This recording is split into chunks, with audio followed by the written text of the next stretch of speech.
السلام علیکم ورحمۃ وبرکاتہ۔ دوستو، اس وقت ایک بڑی خبر میری نگاہوں کے سامنے آ رہی ہے اتر پردیش کے علی گڑھ سے۔ آپ جانتے ہیں کہ اتر پردیش میں ایک گھٹیا حرکت یوگی حکومت کی جانب سے کی جا رہی ہے۔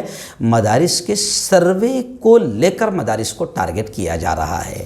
جی ہاں، آپ جانتے ہیں جبکہ حکومت جن کو دیتی ہے گرانٹ، پیسہ، تنخواہیں، ان اسکولز کالجز کا بڑا برا حال ہے، اور حکومت جن کو دیتی ہے ان سے حساب مانگنا چاہیے۔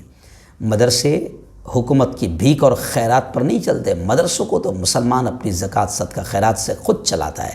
مگر 2024 کے الیکشن آ رہے ہیں، اس کو لے کر یوگی آدتیہ ناتھ اور بی جے پی کو ایسی نیچ اور گھٹیا حرکتیں کرنا ہیں جس کے ذریعے سے مسلمانوں کو ٹارگٹ کیا جا سکے اور ہندوتوا ٹولہ خوش ہو اور ووٹنگ حاصل کرنے میں بی جے پی کو، یوگی آدتیہ ناتھ کو فائدہ ہو۔ اس لیے مدرسوں کا سروے بھی کیا جا رہا ہے۔ ویسے بھی مدرسے والے ڈر نہیں رہے ہیں، لیکن اس وقت ایک بڑی خبر آ رہی ہے کہ یو پی حکومت کی جانب سے جاری ہدایت کے بعد ضلع میں موجود مدرسوں کے سروے میں کچھ مدارس ایسے بھی پائے گئے جن کے رجسٹریشن نہیں ہیں، جس سے متعلق علی گڑھ کے ایکس ودھایک، ex M L A Haji ضمیر اللہ نے ایک بیان جاری کرتے ہوئے کہا، جو سوشل میڈیا پر کافی وائرل ہو رہا ہے، جس میں انہوں نے کہا ہے انہوں نے کہا ہے کہ جس کو دوسرے نظریے سے بھی دیکھا جا رہا ہے۔ ضمیر اللہ نے کہا ہے کہ مدارس میں دینی تعلیم دی جاتی ہے، اس لیے مدارس کو چلانے کے لیے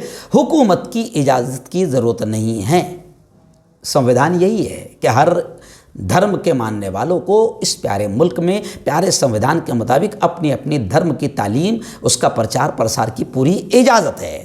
حکومت کی اجازت کی ضرورت نہیں مدرسے چلانے کے لیے۔ اگر حکومت کی جانب سے مدارس پر، انہوں نے یہ کہا کہ اگر حکومت کی جانب سے مدارس پر زیادہ پریشر اور پابندی عائد کی گئی تو گھر گھر مدرسے ہوں گے۔